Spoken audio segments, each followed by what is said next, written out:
in Central Florida have the most, of course, and I think that more people will save in those two regions than others. But if you also look Southwest Florida at some of these bridges, the Sanibel Causeway, some people commute out there. That place is rebuilding after Hurricane Ian. You need that. You have St. Pete, Tampa. You have Selman, all these other places. So this is really, really good to be able to do that. And the guys at FDOT ran this program very well in 2023. You think like, okay, you're doing toll relief, but when you have all these different people managing the tolls, to be able to say we're going to give relief for all of those, administratively it's much more difficult to do that. Much easier if we're just doing our turnpike and doing some of the FDOT. So they were able to manage that very, very well. And so we're back again April 1st. This takes us all the way through the end of March of 2025. And look, I think people are going to want to see this continue, but at a minimum, we got another year in the hopper that people are going to be able to save. So that's a really good thing. You don't have to do anything. All you got to do is just look at your bill, and it's if you've had 35 clicks going through any of these toll facilities, which you figure if you're working full time, you're going to do that on a monthly basis, no problem. And it also includes if you're just doing leisure. That's the thing, getting around this area just for leisure, you're paying tolls too. So any commuter is going to hit that, and all you do is you just get the bill, you see it deducted. So maybe you save $50, maybe you save $100. It depends on how much you're doing, but it's really, really good. So I'm proud of that. I thank the legislature for stepping up and doing that, and it's part and parcel of finding ways within our power to be able to give relief for people. Now in the state of Florida, you don't pay any tax, no sales tax for any baby item. So people are doing that, diapers, all the stuff, strollers, cribs. That's as family friendly as you can be. So we have that. That's permanent. We've had a lot of great permanent tax relief for folks that are really benefiting them, but this toll relief I think is really, really significant. So we're excited to be able to re-up this for a second year. The other thing that we're also able to say, in large part because of working with the legislature to enact the program that we enacted last year, Moving Florida Forward, that we are going to be able to, today's really a milestone day here, we're able to say that because of Moving Florida Forward, the Golden Glades Interchange Improvement Project is commencing construction today. Now, this was not even supposed to start until next decade, but with Moving Florida Forward, we've been able to accelerate. So you see what the rendering is going to look like. This is obviously a very sensitive part of this region. And so to be able to get this traffic flowing better is going to make a big difference. But because of Moving Florida Forward, we're looking at getting to projects through completion 7 to 10 years quicker than what they otherwise would have, because there's a lot of stuff in the hopper, different parts of the state. This is obviously big down here. There's a lot of stuff in Central Florida where you go. Some of these areas that have just exploded, there's backups, Polk County, in and out of I-4, places like Champions Gate, Celebration, all these other areas. So we're taking that, accelerating it, and the thing is, I've said many times, I don't go around to other states begging businesses to move here, begging people to move here. They just do. And that's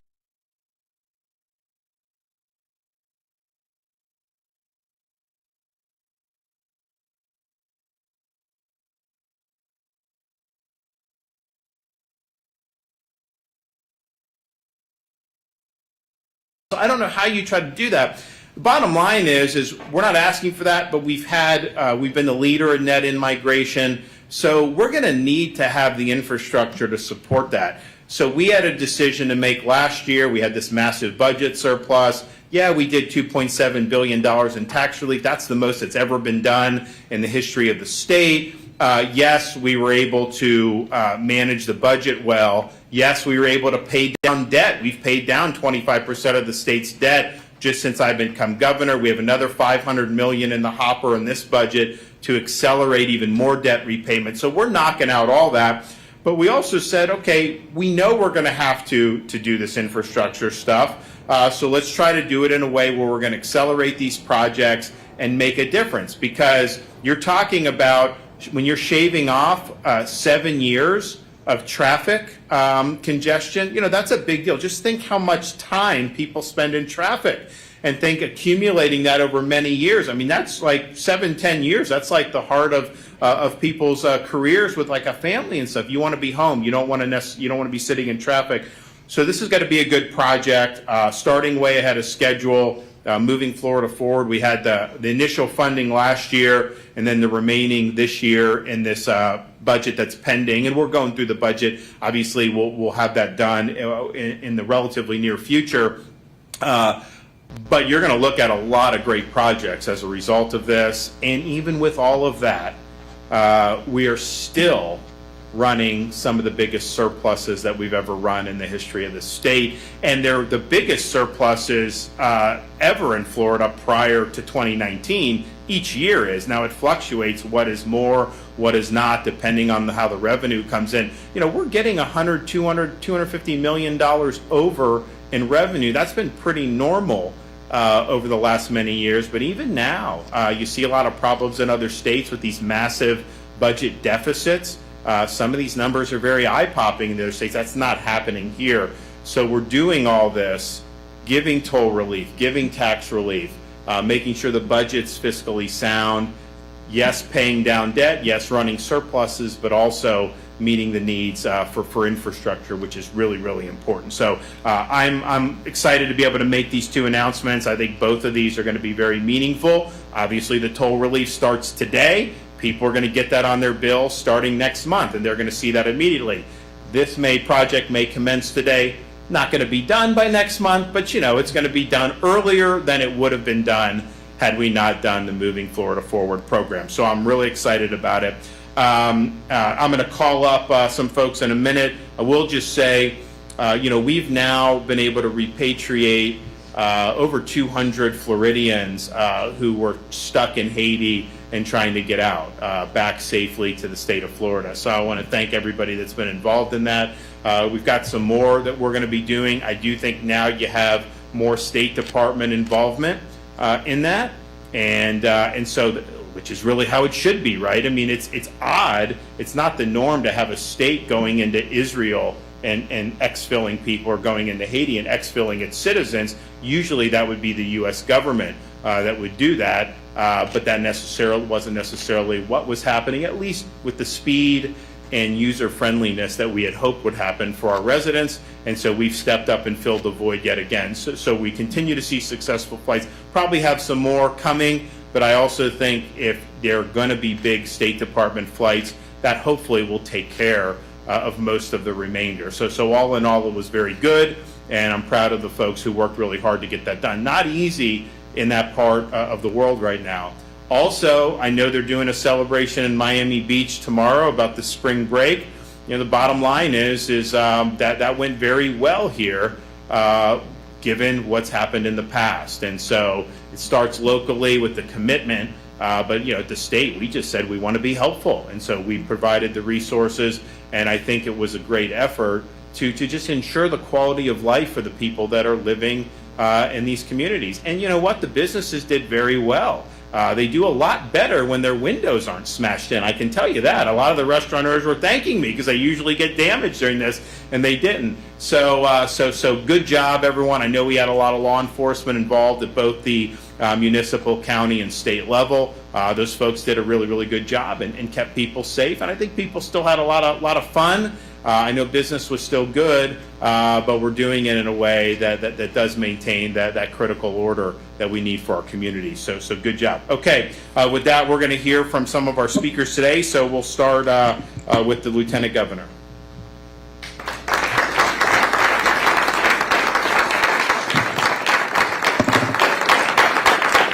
Good afternoon. It's great to be here, especially in Miami-Dade. This very important announcement that the governor is proud to tout. Toll relief is something that I'm very passionate about, Governor, and I think that the words toll relief to everybody in this room are extremely important. They're going to bring a tremendous amount of relief to so many people that are struggling, as you mentioned, under the weight of Biden inflation, the cost of groceries, the cost of gas, all those things that create challenges for hardworking families. This project, this initiative is going to bring that much more to their bottom line every month. And what I'll say is, Toll relief, traffic, congestion, all those things are a frequent topic of conversation, regardless if you're talking to a neighbor, if you're having coffee at Versalles and Isla Canarias.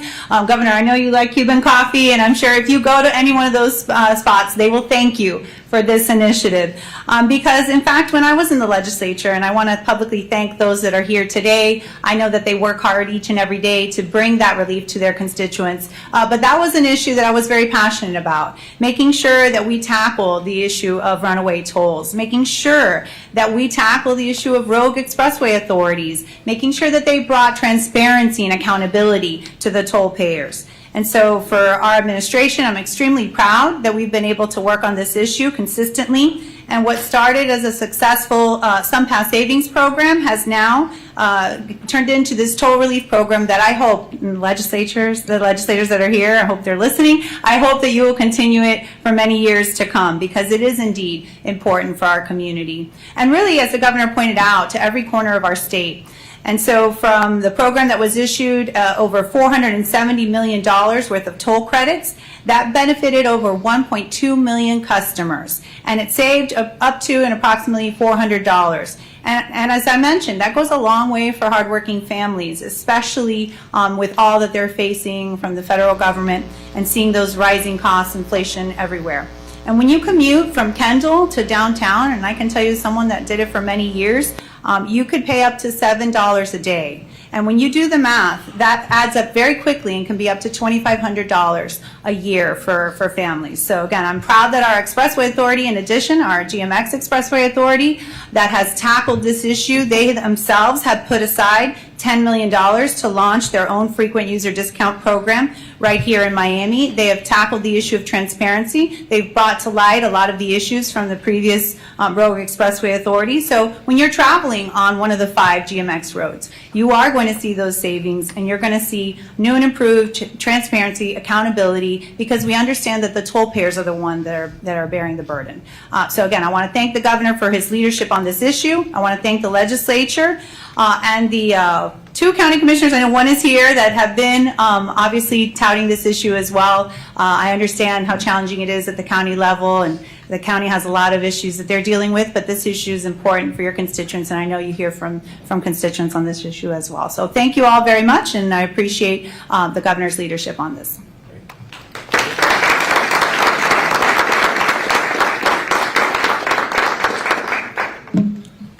All right, thank you, Governor DeSantis and Lieutenant Governor Nunez. Your leadership has been instrumental, not only providing toll relief when people need it most, but also by strengthening and investing in our transportation system to continue moving Florida forward.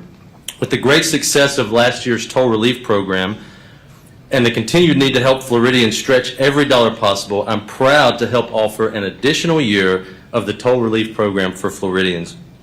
Last year, FDOT was excited to be able to cut tolls in half for 1.2 million users. We look forward to providing another year, and we anticipate that more SunPass users will take advantage of this great opportunity. When FDOT says we put communities at the center of everything we do, we truly mean it. We're not just putting money back in your pockets with toll relief, we're also saving you time by improving infrastructure with Governor DeSantis' Moving Florida Forward initiative. Right here in South Florida, one of these projects is the Golden Glades Interchange. If you live here, you know this interchange very well. The Golden Glades Interchange is the first of the 20 Moving Florida Forward projects to start construction. This interchange is highly complex and is one of the largest design bid build projects in FDOT history.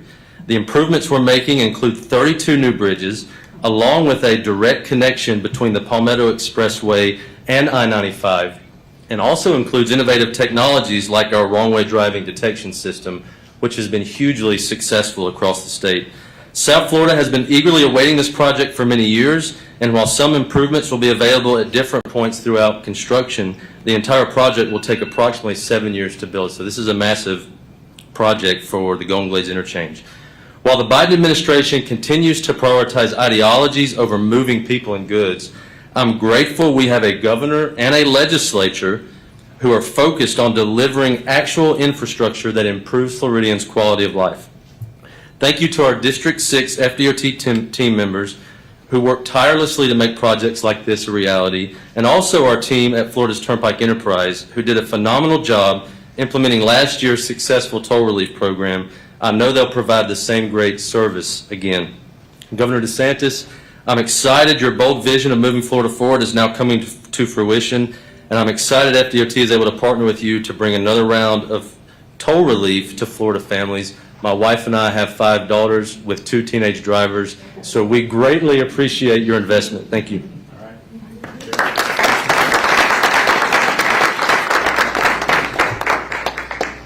Good afternoon, Governor DeSantis, Lieutenant Governor Nunez, FDOT Secretary Perdue, and the many public officials and community members gathered here this afternoon. I'm Mary Lee Cancio.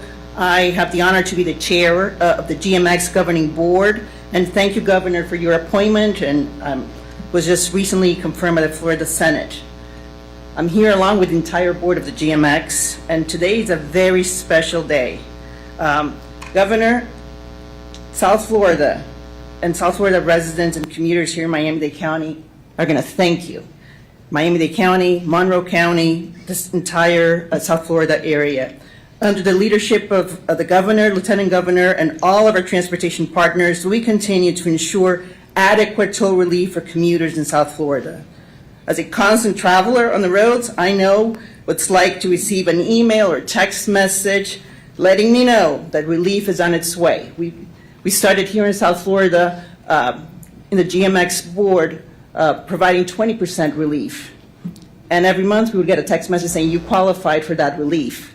Now I'm looking forward to a relief of 50%. That's going to be even greater. So a lot of commuters are going to have the same smile in their faces when they get that relief. Very easy, folks. You got to use SunPass. If you don't qualify, you just use your tag or your license plate. So go and buy one of those SunPasses. That's very important. You don't have to register. You just got to use SunPass. So, Governor, based on the sound business decisions by FDOT, the Florida Turnpike, and GMX, I'm very excited in what's to come. GMX remains laser focused on identifying common sense solutions that enhance safety, improves mobility, and has the goal relieving congestion on our roadways. Toll relief is important for the South Florida community, and I'm so glad that GMX provides the perfect symbolism for continued relief for all those who use our state roads. The traveling experience in our expressways continue to improve as we listen to the residents and commuters of our community. At the governor's direction and under the leadership of our governing board, we have empowered our interim executive director, Tori Alston, to continue working to provide additional relief to those who use our state roads. As board chair, I'm grateful for the collaboration with the Florida Department of Transportation, Florida Turnpike, and all our partners as we provide financially sustainable and safe roadways that deliver actual toll relief for the community. In closing, as GMX considers in its upcoming budget, we're aligned with the state's direction and continue providing real relief for our residents and commuters. Governor, Lieutenant Governor, Mr. Secretary, thank you all for being here today at GMX headquarters, and we appreciate your partnership and steady leadership. Now, I just wanted to say some words in Spanish, if you allow me. Quería traducir un poco de lo que pasó aquí en la tarde de hoy, que el gobernador, la vicegobernadora, el secretario del Departamento de Transporte están haciendo un anuncio muy importante. Van a seguir con el alivio de peajes de un 50% para las personas que usan por lo menos 35 veces los peajes aquí en el sur de la Florida y en todo el estado, no es solo aquí. En cualquier carretera donde hay peajes en el estado de la Florida, si lo usas 35 veces vas a tener un descuento. Lo importante es que usen el sistema de SunPass. Y también están aquí para anunciar en el día de hoy que están adelantados 7 años en la construcción del Golden Glades Interchange, que es una área, como ustedes saben, que hay mucha congestión de tráfico, y están adelantados en casi 10 años empezando eso inmediatamente. Y el gobernador va a seguir invirtiendo en infraestructura y en alivio de peajes para todo el mundo en el sur de la Florida. Thank you.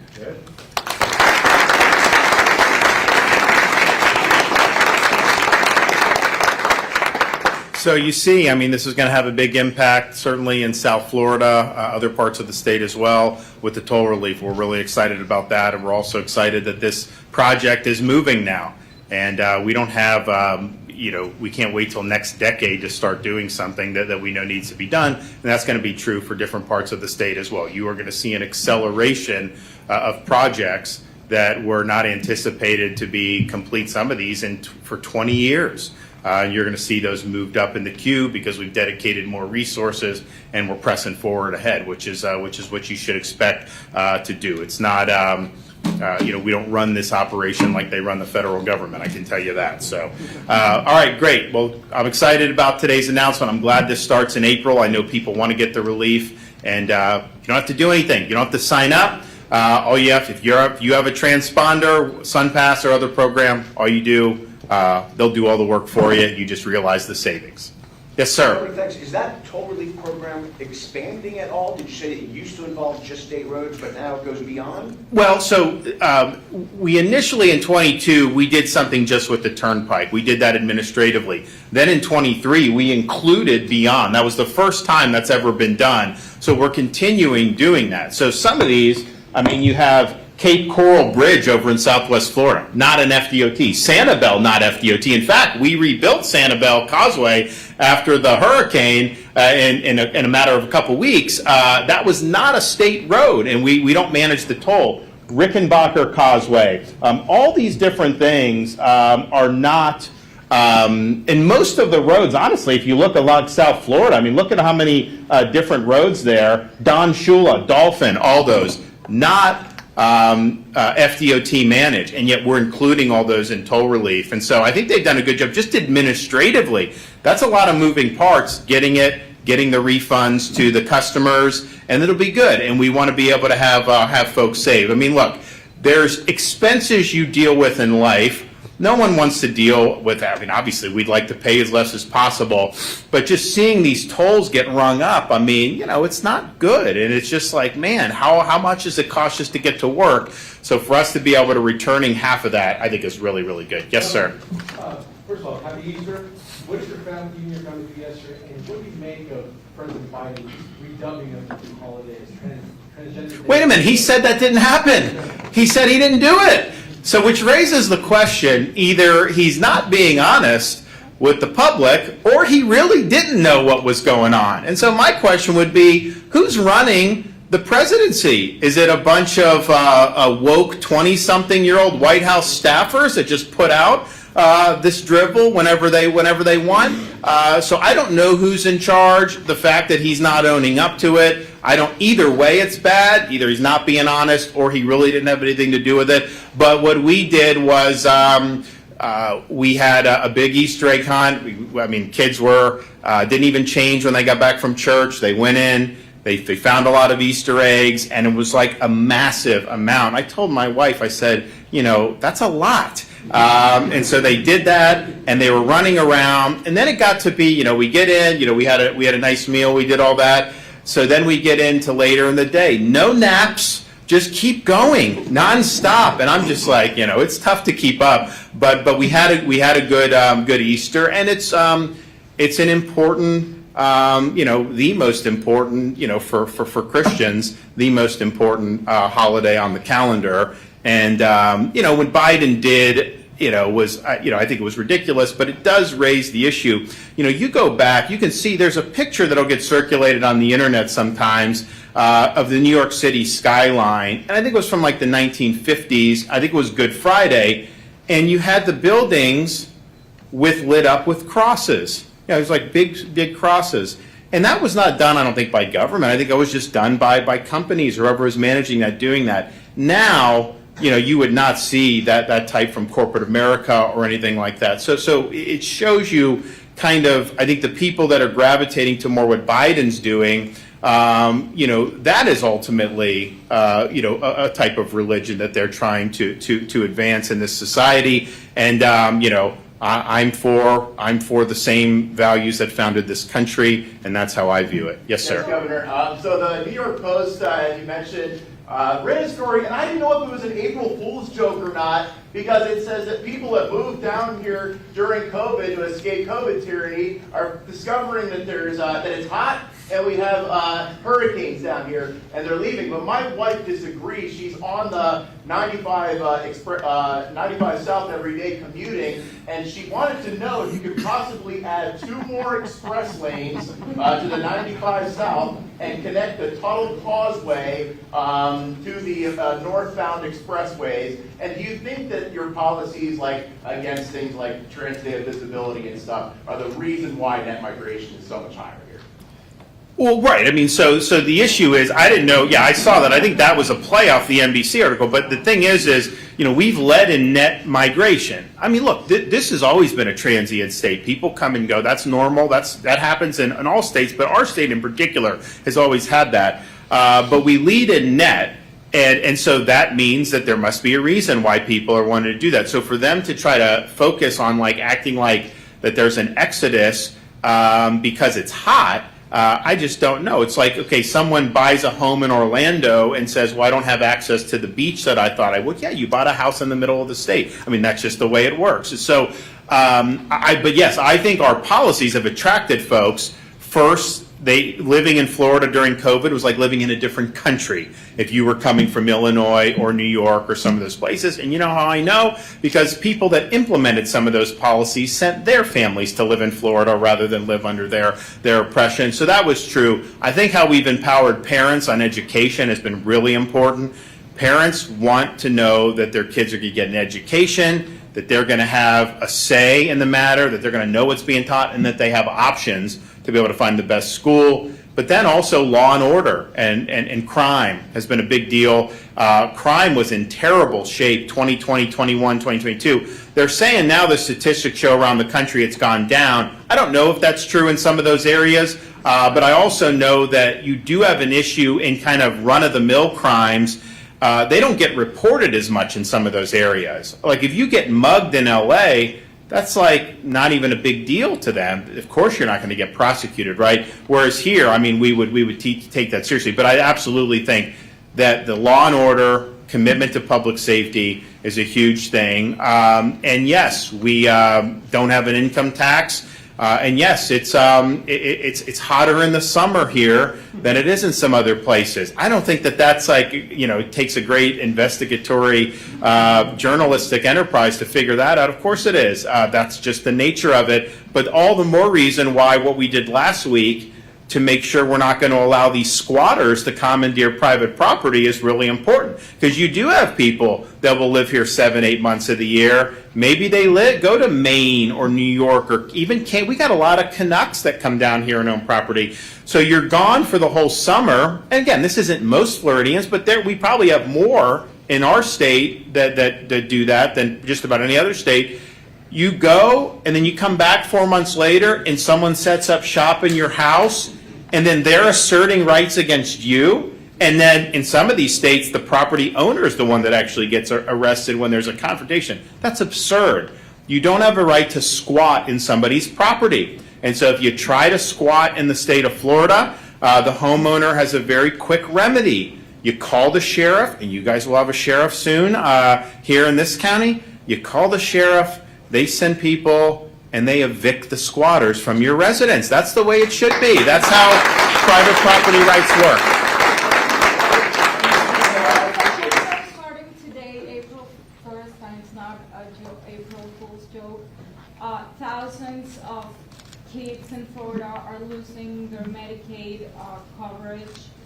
I was wondering what's your answer to those needed families, taking into account that local programs or state programs, like Kids Care, for instance, don't cover ABA therapy, and there are thousands. Well, but our Kids Care has been very effective. I mean, I think if you look at what the legislature has done over the years, they've really focused on helping working families make sure that their kids have access to health coverage, and so I think that they've done a good job. The whole stuff with the COVID and everything. That was obviously not something that was going to be sustainable. Everybody knew that when that was happening. So I've supported the Kids Care initiatives, and I think that they've done a good job with them. Yes, sir. Just our friends in Orlando are calling. Maybe you can elaborate on the Regina Hill suspension, please. Why you went ahead and did that? Sure. So this is in Orlando. A city commissioner has been indicted on felony charges, and so my authority as governor for countywide officials is a suspension authority that does not necessarily need to be criminal. Neglect of duty, if you read the neglect of duty, drunkenness, there's different things they lay out.